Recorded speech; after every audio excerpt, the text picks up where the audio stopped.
In this session, we're going to be talking about how to create and send in orders using DAC Express pricing. Okay.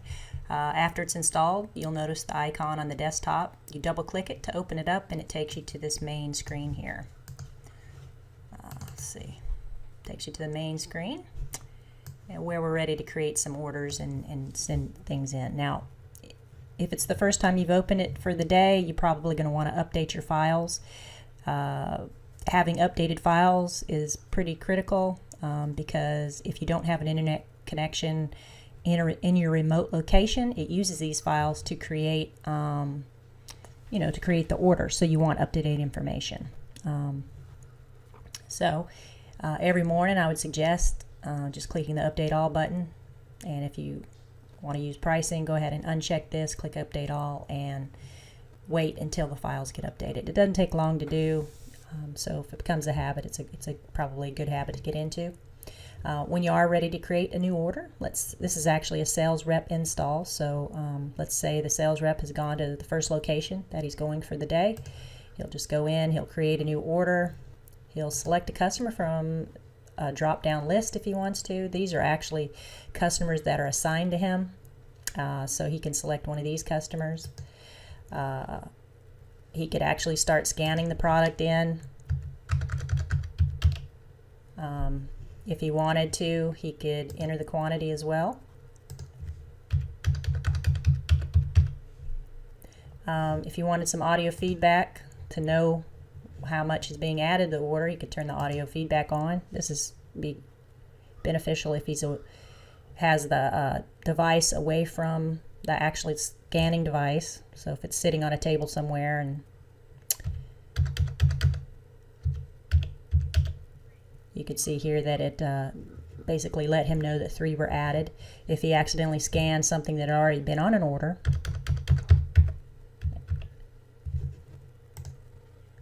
it would let him know that the quantity is updated. Other things you can do is you can highlight the line, hit line delete. You can also edit the line. Let's see.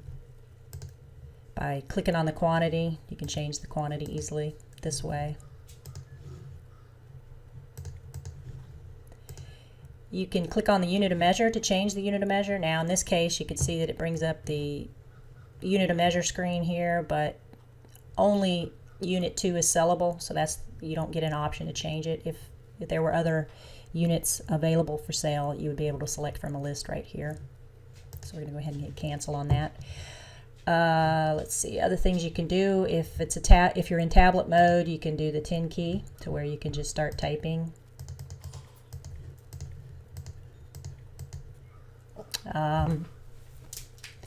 Other things, let's see what else.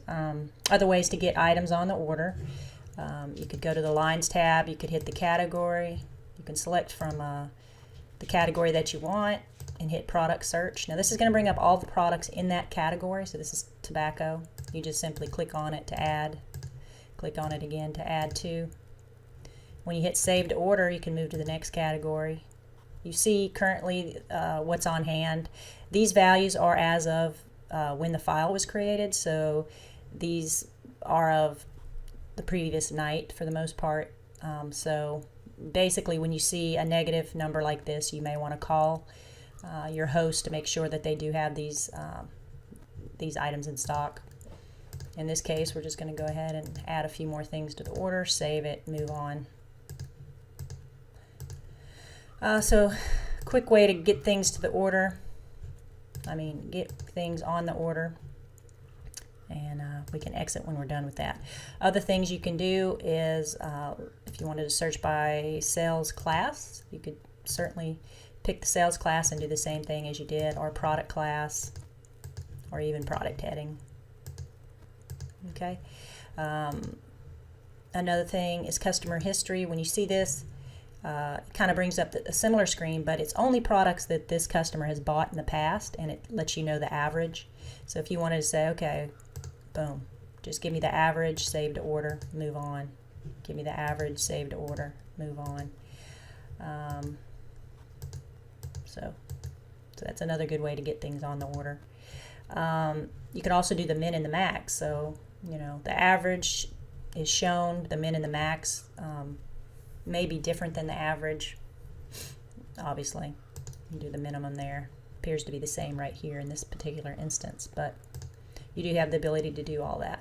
Hit exit when you're done. Now, when you're done, you can see here that we have the pricing information. We have the total up top.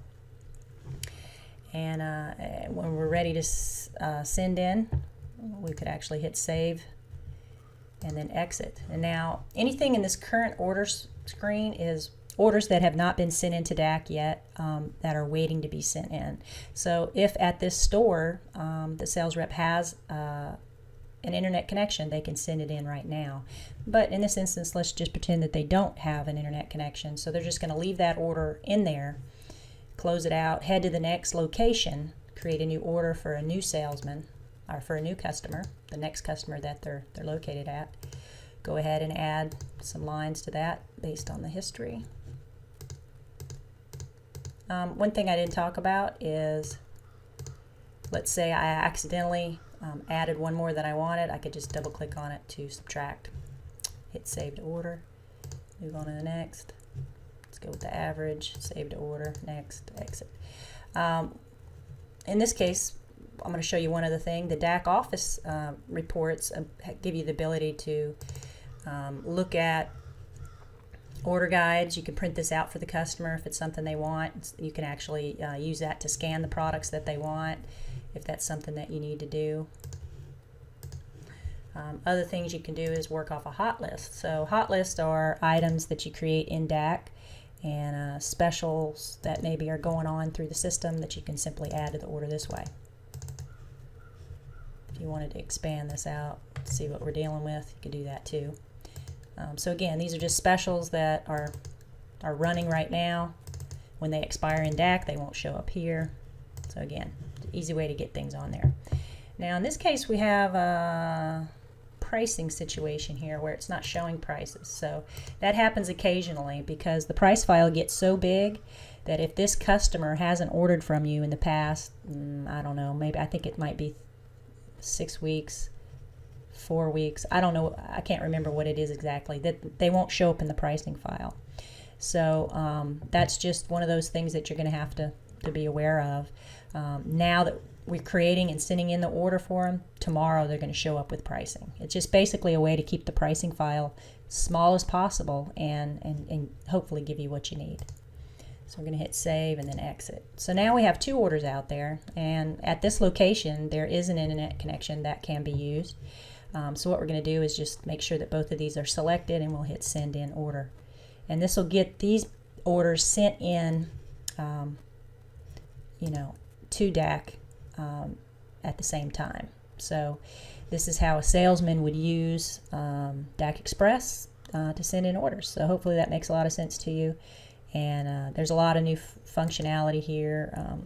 View history, and you can copy the order and do whatever you want to with it. So we have a lot of good stuff in the Windows version, and if you do have any questions on how to order, don't hesitate to email me at lisa@cdrsoftware.com. Thank you.